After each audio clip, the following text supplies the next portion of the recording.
I describe The Haunting of Hannon as a multiple simultaneous staged literary haunted house. We basically take over the library and perform a dozen or so scenes in various locations around the library. Each scene is self-contained, but all of them collectively then tell one big story. We had talked about what the special collection exhibit would be, and it started off looking at objects that tell stories of connection. And as a horror writer, the first thing I think of when I hear the word object is cursed.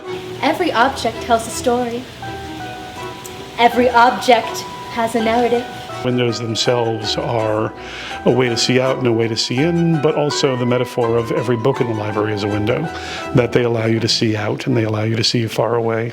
And those two ideas of the library windows and books being windows and cursed objects all sort of coalesced into what we did this year, which was Haunting of Hannon 11, the library windows. Well, you see, in my culture, not everyone can see or hear spirits. The big thing this year was Ashley co-writing and co-directing a number of the scenes. There is a certain level of pressure where I felt like I had to stack up or I had to be someone extraordinary. I think my enthusiasm and my excitement really kind of overtook that because the whole process just ended up becoming so fun. We wanted the thing to seem as seamless as possible, and I think we achieved that. I was really proud of how well we collaborated to bring that about. Scream the final warning.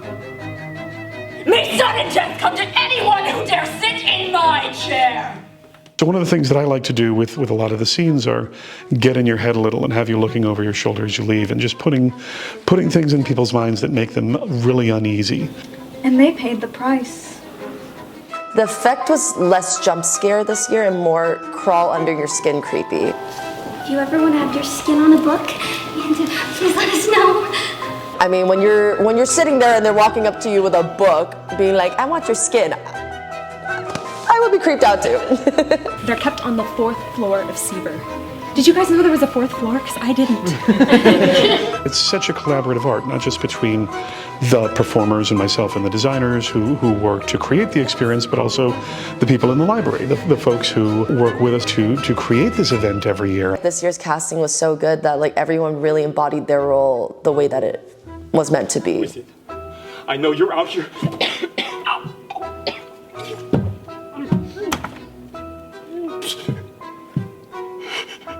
Stay away from me. One of my favorite parts of Haunting is its educational aspect to it. Being able to kind of reflect that through like cultural stories with like the actors is really amazing and something that I think is unique to Haunting, and I wanted people to kind of leave being educated on like newer things that they may not have come in knowing. The fact that it's still going, that it's become a campus tradition, and that so many people come together to make it happen, it just, all of that just feels so wonderful, and I want people to walk away going, a whole bunch of people came together to scare and educate me, and now I'm going to go to a party, but I had a really good time. Amazing. I love the whole concept, the stories, everything was so well put. We went to Halloween Horror Night a month ago, and like that felt more, it doesn't even compare to this. This was actually more better. Interactive. Seriously, and yeah, outstanding performances and very creepy. You know, a lot of surprises. It was very scary. It was excellent. I cried at the beginning, unfortunately. Pull something of this scale together, not easy. Not everyone can do it, so happy we got to come today and be a part of this. I mean, props to the Hannon Library for hosting this. Props to the theater department. This 10 out of 10. Awesome. 10 out of 10. 12 out of 10. 10 for sure. 10. 10. I would say 25? Yeah. I hear students talking, I hear people leaving, and I see the comments they leave on the board, and I know that I have given them an experience that they will not forget and that they will enjoy. Not only am I leaving with like an incredible experience of like working with incredible actors, I'm leaving with a newfound love for like the art form that like theater in different aspects, if that makes sense. Like came in loving acting, now I love all facets of it, which is awesome. To be honest, I'm entertaining myself at heart. I'm a little kid playing in the world's biggest haunted house, and I can't believe you let me do this.